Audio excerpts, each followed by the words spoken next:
నువ్వు వెళ్ళి చూసి చెప్పు, నేను ఫోన్ మాట్లాడొస్తాను. 2 ఆరెంజ్ జ్యూస్లు ఇవ్వండి. భాగ్య, నువ్వా? ఎలా ఉన్నావే? స్వాతి, నువ్వేంటి ఇక్కడ? ఇది మా షాపేనే, ఈయనే మా ఆయన. నమస్తే అండి.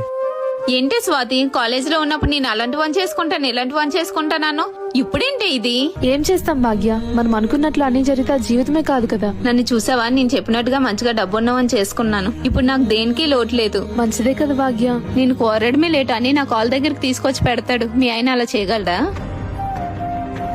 భాగ్య, నేను అర్జెంట్ గా ఆఫీస్కి వెళ్ళాలి, క్యాబ్ బుక్ చేసుకుని ఇంటికి వెళ్ళిపో. అదేంటండి, నేను ఒక్కదాన్ని ఎలా వెళ్తాను? చిన్న పిల్లవా ఏంటి? ఇక్కడ గొడవ చేయకుండా నోరు మూసుకుని వెళ్ళు. మీ ఆయనలాగా మా ఆయన నాకు అన్ని ఇవ్వకపోవచ్చేమో, కానీ ఇలా నడు రోడ్ మీద మాత్రం వదిలేసి వెళ్ళరు భాగ్య. ఎంత కష్టం వచ్చినా సరే మేమిద్దరం ఒకరికొక తోడుగా ఉంటాం. చూడు భాగ్య, ప్రేమ అనేది బ్రాండెడ్ బట్టల్లోనో కాస్ట్లీ కార్లోనో ఉండదు, మనల్ని అర్థం చేసుకునే మనిషిలో ఉంటుంది.